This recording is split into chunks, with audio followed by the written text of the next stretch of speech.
Assalamualaikum warahmatullahi wabarakatuh.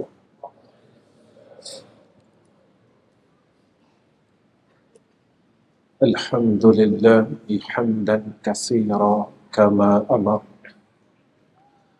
Asyhadu an la ilaha illallah wahdahu la syarika lah wa asyhadu anna Muhammadan abduhu wa rasuluh. Allahumma salli ala sayyidina Muhammad wa ala ali sayyidina Muhammad. Allahumma lakal hamdu wa ilaikal mustaka wa antal musta'an wa la hawla wa la quwwata illa billahil aliyyil azim. وقال الله سبحانه وتعالى وتوبوا إلى الله جميعا أيها المؤمنون لعلكم تفلحون. Pertama sekali kita panjatkan puji dan syukur kepada Allah Rabbul Izzah kerana Allah masih memimpin kita lagi untuk kita berbuat amal saleh. Allah masih lagi memimpin dan membimbing kita untuk berada di dalam majlis ilmu. Saat ini tatkala kita berada di dalam majlis ilmu, malaikat bertanya kepada Allah Subhanahu wa ta'ala, cahaya apakah itu ya Allah yang sedang menyinari bumi itu ya Arhamar Rahimin. Malaikat bertanya kepada Allah, maka Allah menjawab, maka itulah cahaya hamba-hambaku yang sedang mengingati aku. Lalu malaikat meminta izin kepada Allah untuk turun kepada majlis itu sehingga akan memenuhi 7 petala langit. Jika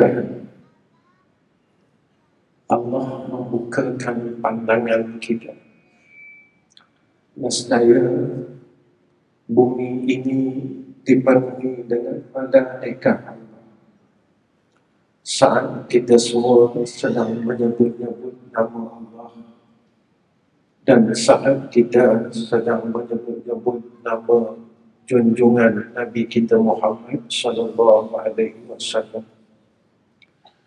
kita berada di dalam majlis ilmu bukan untuk kita menjadi seorang yang pandai. Kita duduk di dalam majlis ilmu kerana kita mengharap rahmat Allah. Kita mengharapkan sakinah. Kita mengharapkan barakah. Kita mengharapkan maghfirah. Kita mengharapkan keredaan daripada Rabbul Izzah. Ini saja yang kita mahukan. Kita bukan mahu menjadi ulama yang besar, tetapi kita mahu mendapat keredaan daripada Allah. Setiap saat kita berada di dalam majlis ilmu, bermula daripada situlah seluruh makhluk yang di bumi, di laut dan di langit, mereka sedang menyebut nama kita semua satu persatu. Mereka semua sedang meminta kepada Allah Rabbul Izzah, ya Allah, ampunkan dosa fulan dan fulan, ampunkanlah dosa fulan dan fulan, ampunkanlah dosa fulan dan fulan. Dan inilah pesannya rahmat Allah ke atas umat Muhammad sallallahu alaihi wasallam. Mereka cuma menggunakan umur yang Allah berikan kepada dia untuk berada di dalam satu majlis yang mana majlis itu tidak pernah berhenti menyebut nama Allah Rabbul Izzah, yang mana majlis itu tidak berhenti menyebut nama Sayyiduna Rasulina Muhammad sallallahu alaihi wasallam. Lalu Allah memberikan suatu hadiah yang terbesar, yaitu keampunan demi keampunan. Kesalahan kita kepada Allah terlalu banyak, kesalahan daripada sudut batiniah yang kita lupakan. Hati kita terlalu banyak salah dengan Allah. Kita terlalu banyak salah dengan Allah. Sifat besar diri yang kita masih tidak mampu buang di dalam jiwa kita yang sedang membesar dan terus membesar. Sifat kesombongan yang dalam diri kita yang kita tidak mampu buang bertahun-tahun. Aba wastakbara wa kana minal kafirin. Ia telah bersarang dalam hati kita daripada muda sehingga saat ini. Dosa itu terus berjalan kerana kesombongan ini adalah dosa, dan dosa itu terus berjalan dalam hidup kita yang kita tidak pedulikan dosa itu. Tetapi rahmat Allah ini terlalu luas. Dengan kita menyebut-nyebut nama Allah dan menyebut-nyebut nama Sayyidina Rasul, Allah ampunkan dosa kita. Kita tidak tahu sebanyak mana keampunan yang Allah akan berikan kepada kita.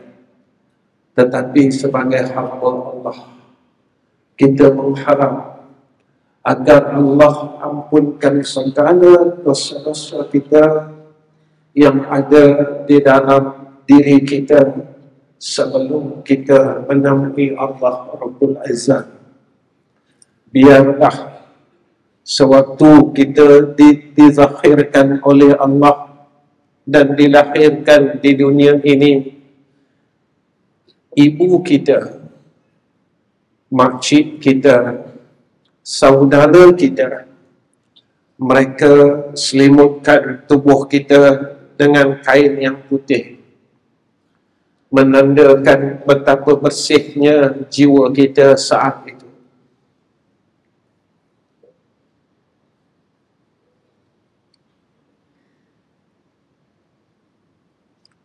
Pada ketika itu, kita sering menangis kepada Allah Rabbul Izzah. Saat kita lapar, kita akan menangis. Saat kita sakit, kita akan menangis. Saat kita ditinggalkan sendiri oleh ibu dan ayah kita tanpa teman, kita akan menangis. Tetapi sejak kita mula pandai ketawa, kita telah mula meninggalkan tangisan-tangisan yang pernah kita lakukan sewaktu kita bersih dulu. Kita terus ketawa dengan kehidupan ini. Kita terus ketawa dan terus ketawa. Kita ketawa dan terus ketawa. Sehinggalah malaikat menjemput kita untuk masuk ke dalam liang lahat. Benar, orang yang banyak ketawa di dunia ini, nescaya mereka akan menangis besok di yaumul akhirah. Tetapi golongan yang banyak menangisnya di dalam dunia ini dijanjikan kegembiraan besok di yaumul akhirah. Kenapakah kita ini telah kehilangan zaman itu? Kenapakah kita mula telah kehilangan nikmat tangisan itu? Di manakah nikmat itu? Di manakah keseronokan tangisan itu?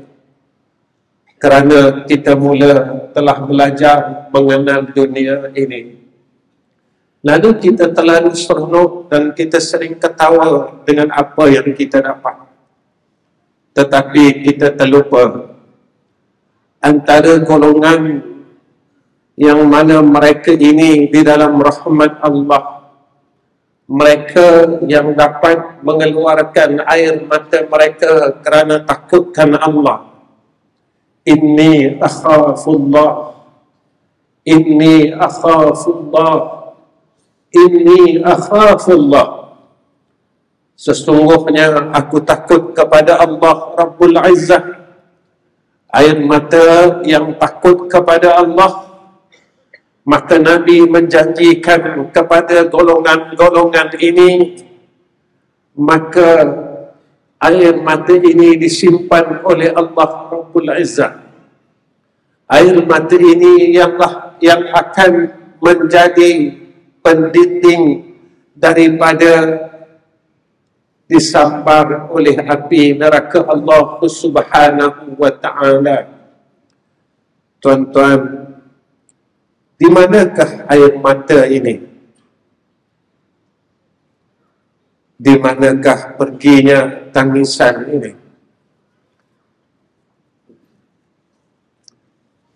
Di manakah hilangnya suara-suara ini? Dia hilang di dalam kegelapan dosa. Dia hilang di dalam kegelapan maksiat yang tidak kita sedari. Allah perintahkan kepada kita, watubu ilallahi jami'an ayyuhal mu'minun la'allakum tuflihun. Wahai orang yang beriman, Allah perintahkan kepada kita, bertaubatlah keseluruhannya kepada Allah. Wahai orang yang beriman, mudah-mudahan Allah kurniakan kepada kita kejayaan di dunia dan di akhirat. Imam Al-Ghazali rahimahullahu ta'ala berkata, taubat itu adalah kembali kepada Allah. Inilah taubat. Kita baliklah kepada Allah. Sebenarnya kita terlalu jauh dengan Allah. Hati kita keras sebab kita jauh dengan Allah. Hati kita hilang kelembutan ini kerana kita terlalu jauh dengan Allah.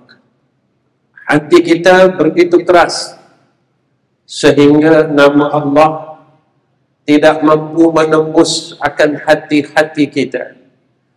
Nama Sayyidina Rasul tidak mampu melembutkan hati-hati kita. Begitulah kerasnya diri ini, tuan-tuan. Nama Allah yang begitu besar, yang disebut Asma'ul A'zam, tidak mampu melemburkan akan kekerasan hati ini. Saat kita menyebut nama Allah, Ya Allah, Ya Allah, Ya Allah, Ya Allah, Ya Allah, hati kita kosong. Hati kita tidak merasakan apa-apa kerana hati kita telah mula keras membeku. Kerana Nabi Muhammad sallallahu alaihi wasallam menyatakan kekerasan itu disebabkan dosa yang terlalu banyak. Kekerasan itu disebabkan kemaksiatan terlalu banyak, maka menyebabkan hati kita terlalu keras, mata kita terlalu keras dengan Allah. Saat itulah jika ia berlaku dalam hidup kita, maka kembalilah kepada Allah Subhanahu wa ta'ala. Ibnu Katsir menjelaskan kepada kita tentang orang yang berjaya adalah orang yang mereka ini setelah kembali kepada Allah. Ibnu Katsir menyatakan, setelah mereka kembali kepada Allah, setelah mereka balik kepada Allah, mereka akan menjadi hamba yang taat kepada Allah, melaksanakan seluruh perintah Allah. Ramai orang yang mesej saya di media massa. Ada yang mengadu dengan saya, Ustaz, saya selalu jatuh dan bangun. Saya tak kuat. Macam mana saya nak jadi orang baik? Macam mana saya nak berubah? Macam mana saya nak dekat dengan Allah? Dengarlah, wahai saudara sekalian, untuk kita menuju kepada Allah, jalannya penuh dengan duri dan onak yang besar. Tiada siapa yang akan membantu kita. Tiada siapa yang akan memegang tangan kita. Tetapi janganlah lupa bahawa Allah sekali-kali tidak akan pernah meninggalkan kita. Allah sentiasa bersama kita. Allah sentiasa bersama hamba-Nya yang balik kepada Allah Subhanahu wa ta'ala. Sekeras manalah perjalanan kita ingin balik kepada Allah untuk menjadi orang yang baik, kita jangan lupa bahawa Allah sentiasa bersama hamba-Nya. Sesusah manalah untuk kita balik kepada Allah, jangan kita pernah lupa yang Allah sentiasa bersama kita. Sesusah manalah kehidupan ini, jangan kalian pernah lupa Allah sentiasa bersama kita. Allah tidak akan sekali-kali meninggalkan hamba-Nya yang akan balik kepada Allah Subhanahu wa ta'ala, sehingga Allah menyatakan di dalam hadis qudsi, la ubali, aku tidak peduli, kata Allah, jika dosa kita setinggi gunung yang besar mana sekalipun, jika dosa kita seluas lautan yang tidak ada hujungnya, tetapi kita mahu balik kepada Allah dengan seikhlas hatinya. Kenapa kita perlu balik kepada Allah? Kerana kita mahu keluar daripada azab neraka Allah Subhanahu wa ta'ala. Wa amman ladzi nafasaku fama'wahumun nar kullama aradu an yakhruju minha u'idu fiha wa qila lahum zuqu azaban naril ladzi kuntum bihi tukadzibun. Orang yang berdosa, kata Allah, mereka ini Allah akan campakkan ke dalam nerakanya. Inilah kebenarannya, kerana kalam Allah adalah benar. Kullama aradu an yakhruju minha, maka sifat ahli neraka, mereka cuba untuk keluar daripada neraka Allah. U'idu fiha, malaikat tolak kembali ke dalam neraka. Lalu malaikat berkata, zuqu azaban naril ladzi kuntum bihi tukadzibun. Rasakanlah akan azab neraka Allah. Masa kamu hidup dulu, kamu dustakan. Kamu tidak percaya, kamu ragu, kamu seolah-olah meremehkan dan meringankan akan azab neraka Allah. Kamu seolah-olah tidak mengiyakan. Kenapa? Kerana kita masih tidak berhenti berbuat dosa. Kita masih tidak mengalah. Kita seolah-olah kita rasa kuat dengan neraka Allah. Seolah-olah kita mampu untuk dibakar ke dalam neraka Allah. Seolah-olah kita mampu bertahan di dalam neraka Allah yang penuh dengan kesengsaraan.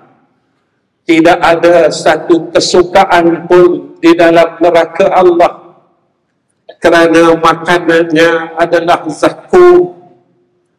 Ketika ahli neraka meminta makanan, lalu diberikan buah zakum itu, dan tatkala masuk saja ke dalam mulut ahli neraka Allah, maka seluruh ususnya, anggotanya, perutnya hancur. Tatkala itu kita akan menjerit di dalam neraka Allah, ya Allah, sakitnya, ya Allah, azabnya. Maka ahli neraka tatkala itu melihat akan ahli syurga Allah penuh dengan kenikmatan demi kenikmatan.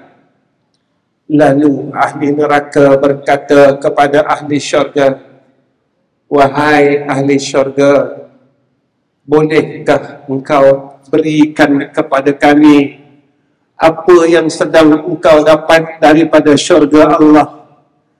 Bolehkah engkau berikan sedikit minuman yang sedang engkau nikmati di dalam syurga Allah?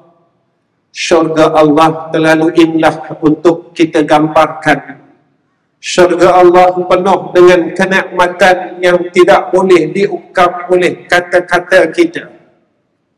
Sebab itu, tuan-tuan, orang yang beriman sentiasa mencita-citakan untuk dapat masuk syurga Allah.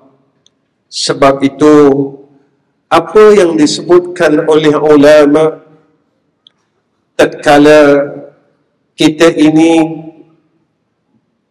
berada di dalam keadaan dosa dan maksiat, mungkin kita kata, saya tidak ada dosa kerana saya sembahyang.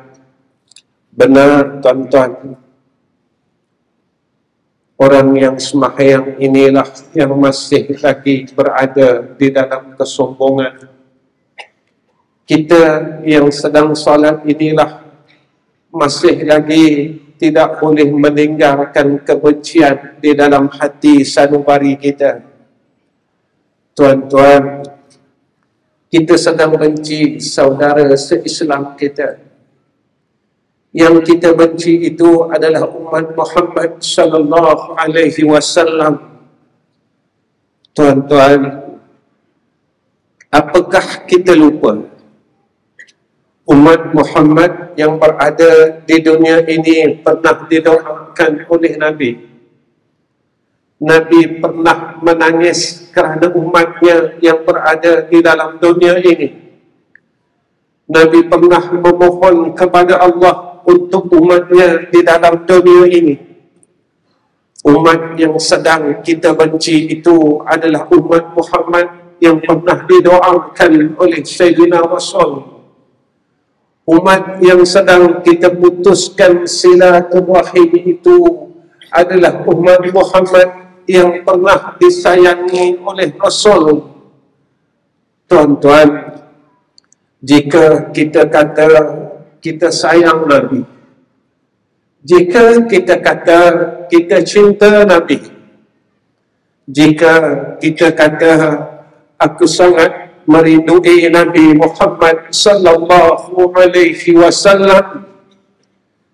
Tuan-tuan, jika kita ingin bertemu Nabi, jika kita ingin bersama Nabi, seperti mana yang Nabi janjikan kepada kita, seseorang itu akan bersama dengan orang yang ia cintai, tolonglah jangan guriskan hati Sayyidina Rasul. Tolonglah jangan kecilkan hati Sayyidina Rasul. Tolonglah jangan singgung hati baginda Rasul. Kerana Nabi tidak membenci orang lain. Nabi sangat menyayangi seluruh umatnya, sehingga Nabi menyatakan, la yu'minu ahadukum hatta yuhibba li akhihi ma yuhibbu li nafsihi. Siapapun yang datang kepada Nabi, Nabi akan menyayanginya. Siapapun yang hadir di dalam hidup Nabi, Nabi tidak membencinya. Sehingga Nabi menyatakan, man la yarham la yurham. Jika kita kata kita mencintai Rasulullah sallallahu alaihi wasallam, maka tukarkan kebencian kita yang ada dalam hati kita kepada umat Muhammad. Sama ada yang kita benci itu ibu kita, sama ada yang kita benci itu ayah kita, sama ada yang kita benci itu anak kita, sama ada yang kita benci itu kakak kita, sama ada yang kita benci itu abang kita. Maka tolonglah tukarkan kebencian itu kepada kasih sayang. Kerana apa? Kerana Nabi ajar begitu. Orang yang memaki Nabi, Nabi tidak balas dengan makian, tetapi Nabi balas dengan kasih sayang. Orang yang pernah menzalimi Nabi di Makkahul Mukarramah sebelum daripada hijrah, ketika pembukaan Futuhul Makkiyah, Nabi tidak bunuh mereka. Nabi tidak balas dengan kezaliman, walaupun mereka pernah menzalimi Nabi, sehingga isteri Nabi Sayyidatina Khadijatul Kubra wafat kerana kezaliman kafir Quraisy Mekah saat itu. Ada riwayat menyatakan isteri yang Nabi sayang itu, tuan-tuan, mati dan wafatnya kerana sakit. Sakitnya itu adalah sebab isteri Nabi terlalu lapar. Kita tidak melalui zaman itu. Kita sering kenyang dan perut kita tidak pernah lapar. Tetapi insan kesayangan Rasulullah sallallahu alaihi wasallam telah meninggalkan kita kerana kelaparan. Wahai sekalian muslimat, kalian ingatlah bahawa isteri Nabi telah meninggalkan kita semua kerana kelaparan yang terlalu, yang teramat sangat, sehingga Sayyidatuna Khadijatul Kubra jatuh sakit dan ia telah meninggalkan kita semua. Itulah pengorbanan Sayyidatuna Khadijatul Kubra. Tuan-tuan, jika kita tidak mampu lagi membuang kebencian yang terlalu besar di dalam hati kita, kita bukan umat yang berjaya pada sisi Nabi. Nabi ajar kita, peluklah mereka dan kasihlah umat Muhammad sallallahu alaihi wasallam. Lalu orang berkata, Dan selalu saya dengar perkataan ini, untuk saya tukar kebencian ini dengan kasih sayang adalah terlalu sakit. Untuk saya terima orang yang menzalimi saya terlalu sakit. Tuan-tuan, pernah tak tuan-tuan fikir sakitnya tubuh Bilal bin Rabah sewaktu diseksa oleh orang kafir Quraisy? Maka bekas-bekas luka yang ada pada tubuh Bilal bin Rabah itu adalah bayarannya untuk ke jannah Allah. Tuan-tuan, pernahkah terfikir Masjid Sumayyah itulah bayaran mereka untuk masuk ke syurga Allah? Tubuh kita tidak ada satu luka pun untuk agama. Harta kita masih tidak berkurang pun untuk agama. Apa pengorbanan kita untuk agama? Apa pengorbanan kita yang kita boleh buktikan bahawa kita mencintai Allah? Saat berlakunya hijrah, saat itu apa yang berlaku kepada sahabat Sayyidina Ali karamallahu wajhah tatkala diminta untuk menggantikan tempat tidur Nabi, yang mana Sayyidina Ali tahu, jika aku gantikan batang tubuh Nabi di sini, nescaya aku akan mati. Tuan-tuan, apa yang berlaku kepada Sayyidina Ali? Sayyidina Ali tidak membantah lalu mengiyakan untuk menggantikan tempat Rasulullah sallallahu alaihi wasallam. Apa yang Sayyidina Ali dapat dengan pengorbanannya, tuan-tuan?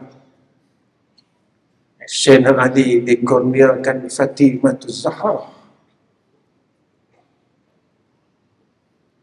Sayyidina Ali diambil oleh Rasulullah menjadi menantunya. Satu kebesaran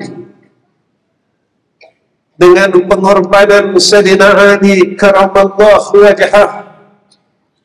Nyawa digantikan oleh Allah dengan keluarga Nabi sallallahu alaihi wasallam.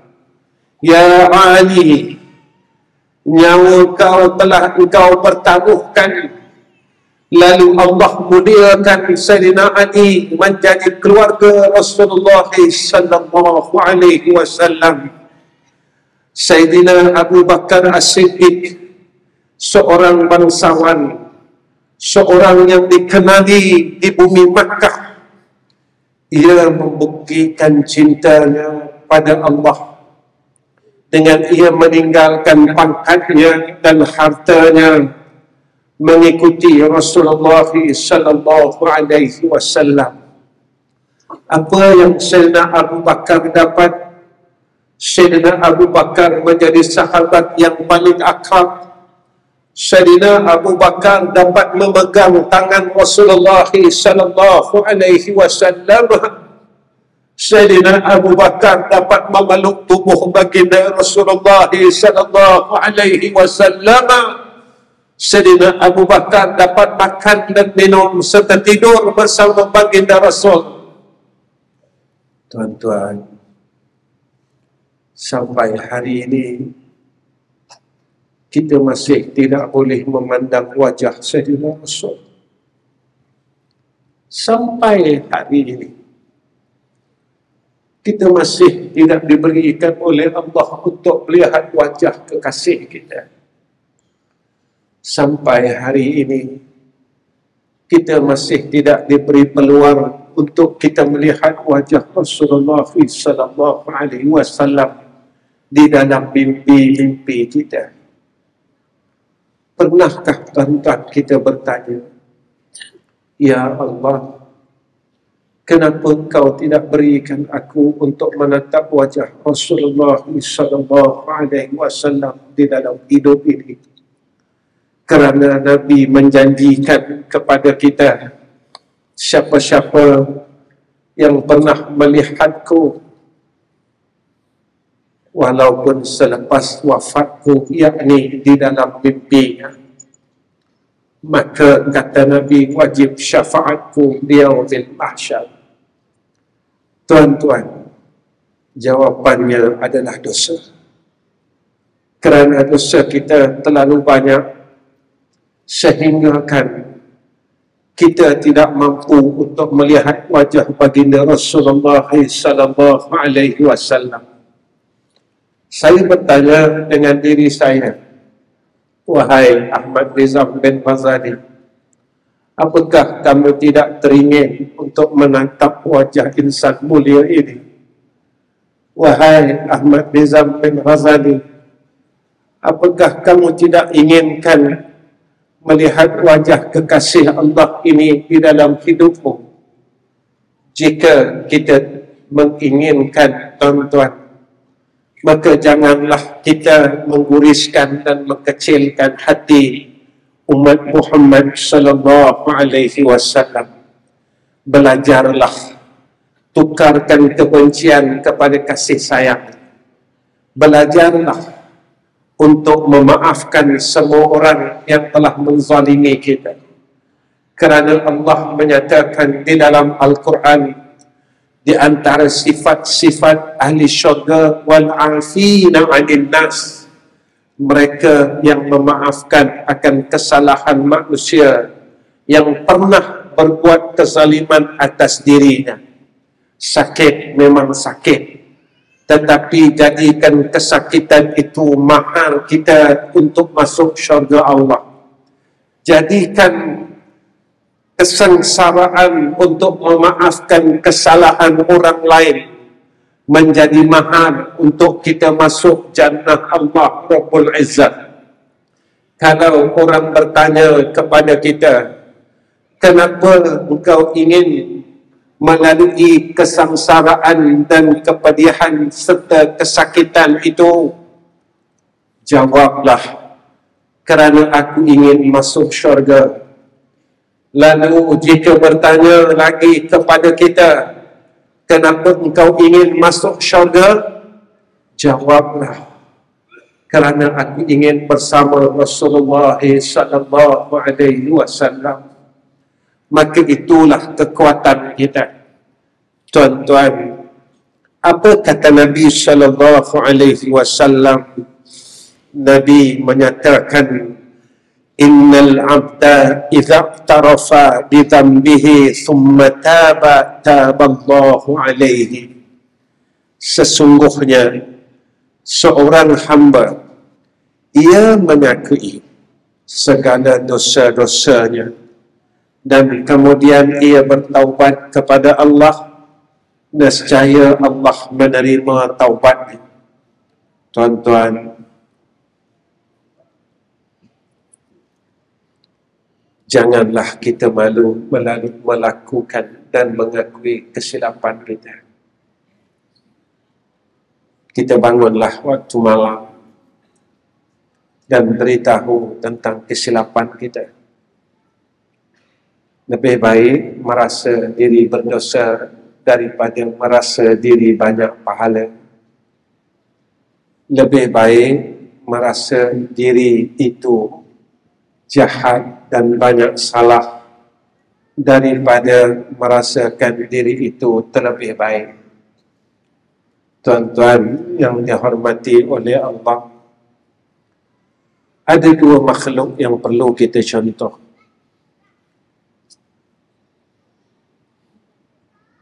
Pertama, Sayyidina Rasul. Yang keduanya, Sayyidina Adam alaihissalam.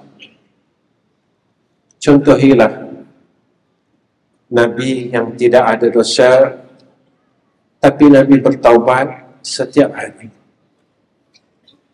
Tuan-tuan, apakah kita ini lebih bagus dari Nabi? Tuan-tuan, Apakah kita ini lebih baik dari Rasul?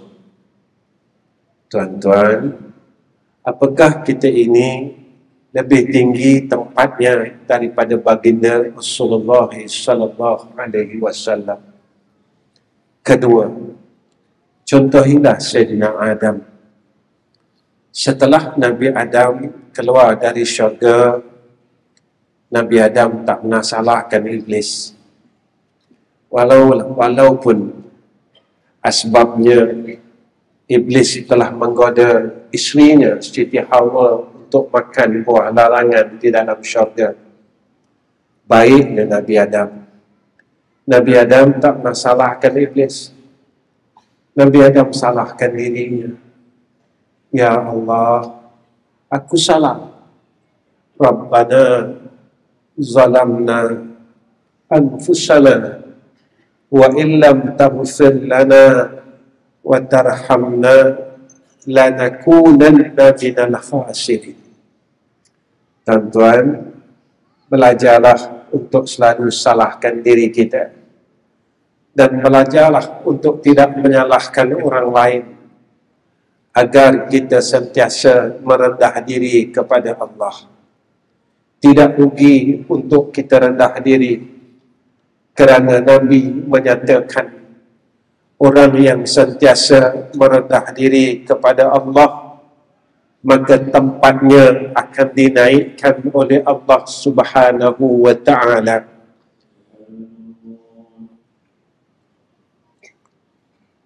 Ya ma'asyiral muslimin, maka ulama menyatakan jika seseorang itu telah bertaubat dan taubatnya diterima oleh Allah, maka ada beberapa tanda. Pertama, setelah ia bertaubat, akhlaknya semakin baik. Akhlaknya menjadi akhlak yang terlalu baik.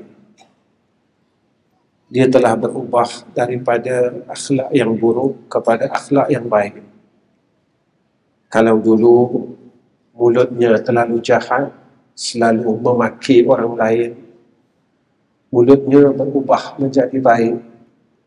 Mulutnya akan berubah menjadi orang yang sentiasa menyebut nama Allah. Jika dulu telinganya selalu mendengar perkara yang tidak baik, ia berubah, telinganya akan suka mendengar kalam Allah.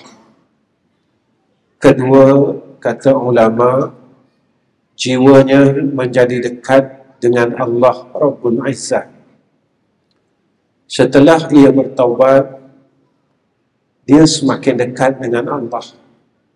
Hatinya sentiasa ingin dekat dengan Allah Subhanahu wa ta'ala.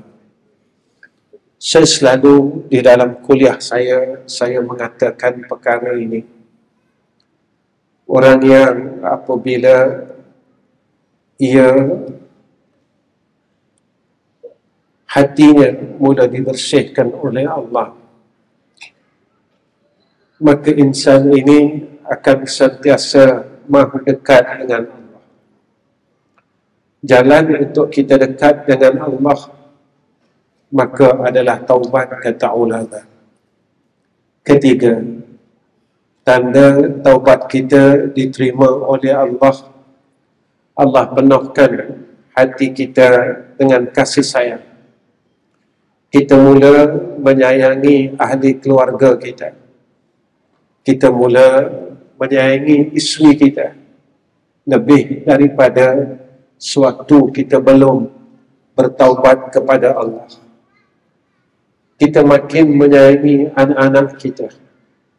Kita makin menyayangi kaum kerabat kita, adik-adik kita, kakak kita, abang kita, anak saudara kita. Dan kita makin menyayangi orang di sekeliling kita.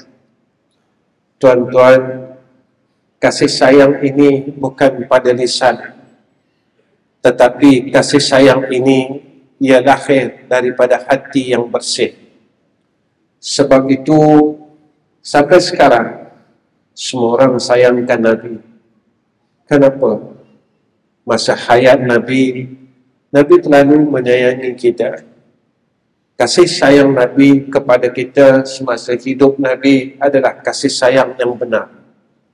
Sebab itu sampai sekarang kita masih merasai kasih sayang itu. Kita balas kasih sayang itu dengan kita membacakan selawat setiap hari kepada junjungan Nabi kita Muhammad sallallahu alaihi wasallam. Tuan-tuan, jika dalam hati kita masih ada kebencian, maka ingatlah masih ada baki-baki dosa lagi di dalam hati kita ini. Yang keempat, kata ulama, tanda dosa kita ini diampunkan oleh Allah, maka orang ini sentiasa mengekalkan bertaubat kepada Allah. Kerana apa yang disebutkan oleh Sayyidina Rasulullah Muhammad sallallahu alaihi wasallam, wa anni la astaghfirullah fil yawmi 100 marrah. Aku memohon ampun kepada Allah sehari semalam 100 kali.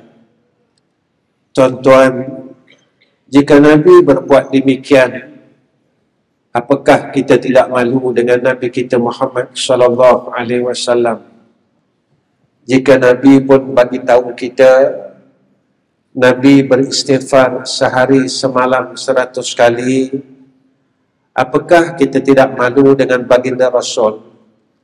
Saya tahu dan tuan-tuan tahu yang pada Nabi tidak ada sekelumit dosa pun, kerana Nabi ini maksum.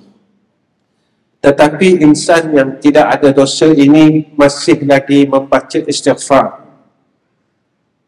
masih lagi meminta ampun kepada Allah 100 kali setiap hari. Tuan-tuan, mana mungkin kita yang penuh dengan dosa dan maksiat ini, kita tidak beristighfar kepada Allah. Sekurang-kurangnya setiap hari kita bacalah istighfar, minta ampun dengan Allah. Tuan-tuan yang dirahmati oleh Allah, sebelum saya akhirkan akan program pada malam ini, saya akhirkan dengan kata Abi Yahya bin Abi Zakaria Al-Ansari. Tanda taubat diterima oleh Allah, kata Abi Yahya, ada 3. Jika tanda ini ada pada kita, maka senyumlah. Tetapi jika tanda ini tidak ada pada kita, maka berusahalah untuk mendapat akan 3 perkara ini. Yang pertama, kata Abi Yahya, dibuka padanya pintu ilmu.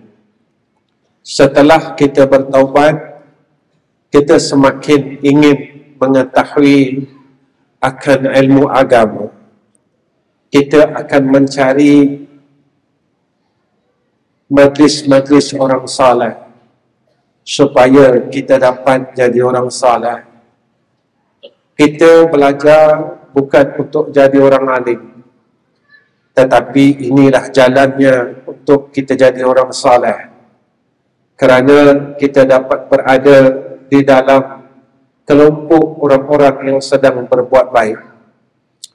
Kedua, kata Abi Yahya, tandanya Allah bukakan kepadanya pintu kebaikan.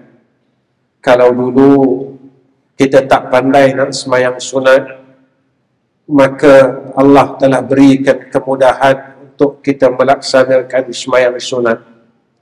Kalau dulu kita rasa malas untuk melakukan ibadat-ibadat sunat, setelah kita bertaubat, kita dapat melakukan ibadat-ibadat yang sunat, walaupun tidak banyak, tetapi kita mula berubah. Ada perubahan di dalam hidup kita.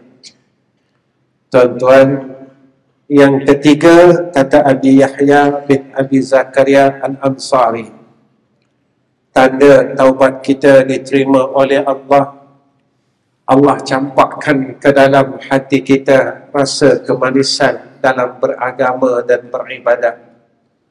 Kita rasa seronok di dalam melakukan kebaikan. Kita tak mau lepaskan kebaikan ini.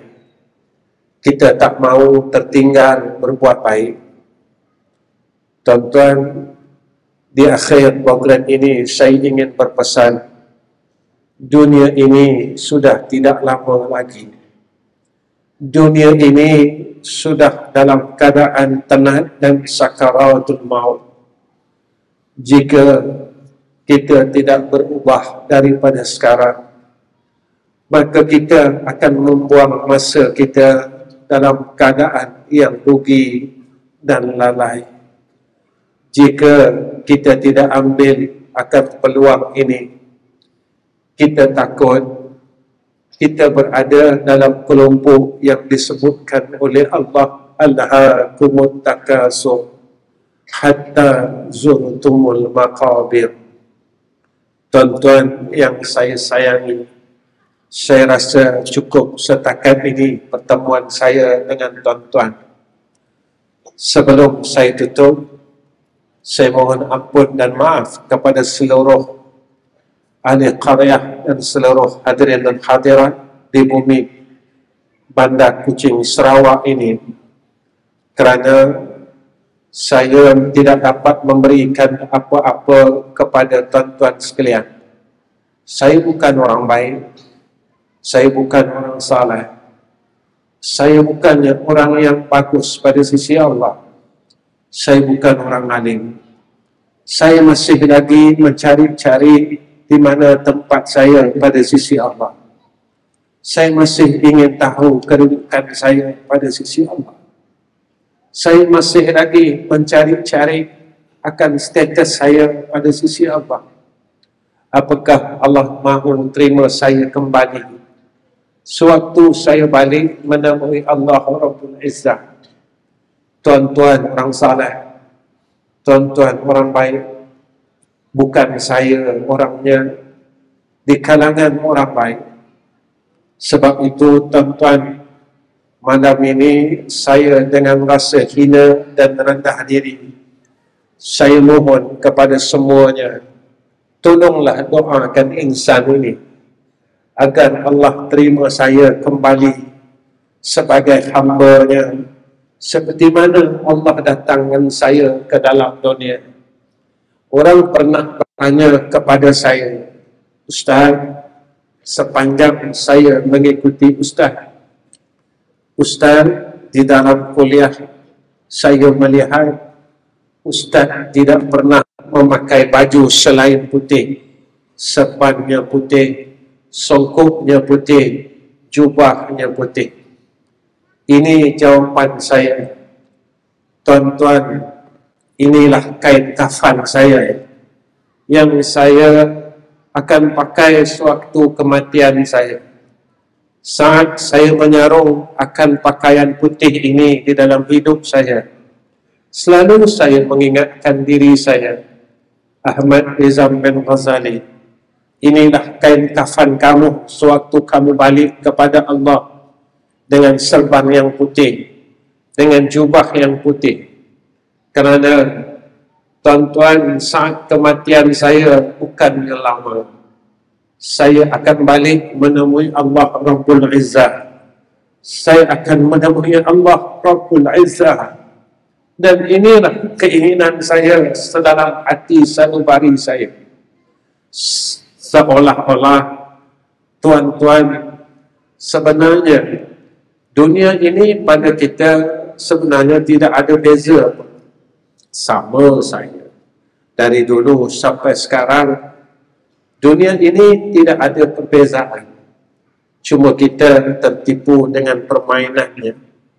Cuma satu saja persoalan dalam diri saya, apakah Allah akan menerima saya saat saya balik menemui Allah Rabbul Izzah?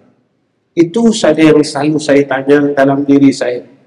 Ya Allah, Engkau mahu tak terima aku kembali saat aku menghadap hadrah-Mu?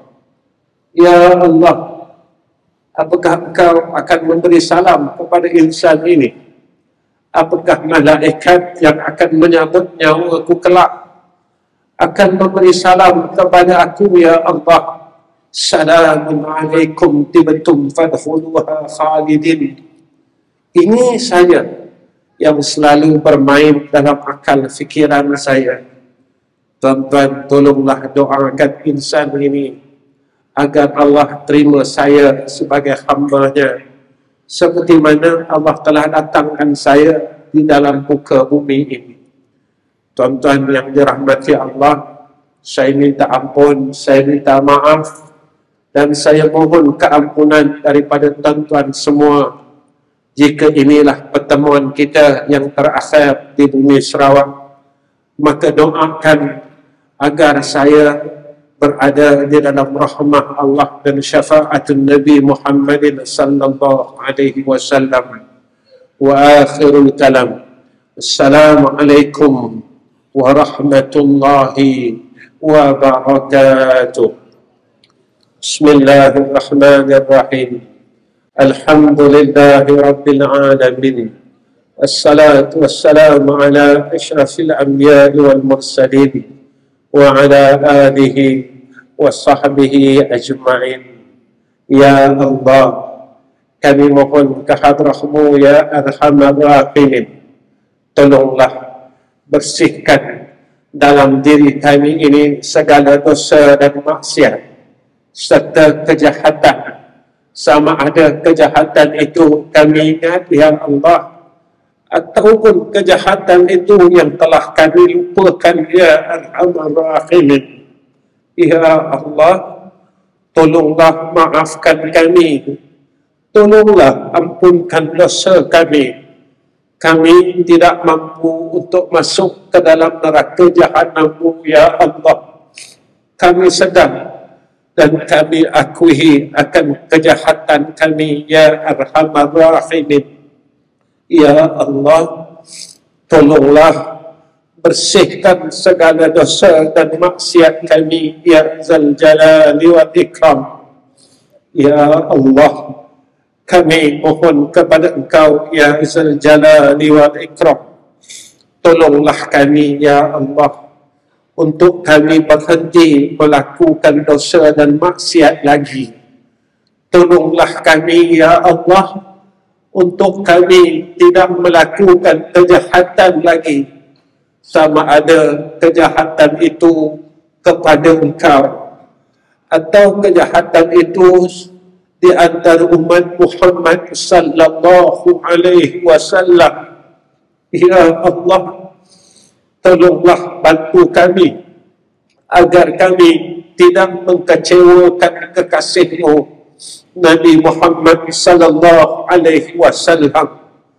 Tolonglah kami agar kami tidak mengguris hati baginda Rasulina Muhammad sallallahu alaihi wasallam.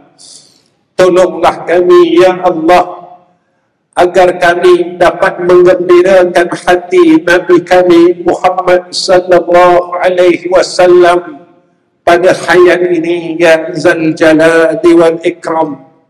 Dengan peluang kami dapat menggembirakan hati Nabi kami Muhammad sallallahu alaihi wasallam, agar kelak di yaumul akhirah Nabi dapat menggembirakan kami, ya Allah, dengan syafaat daripada Sayyidina Rasulina Muhammad sallallahu alaihi wasallam.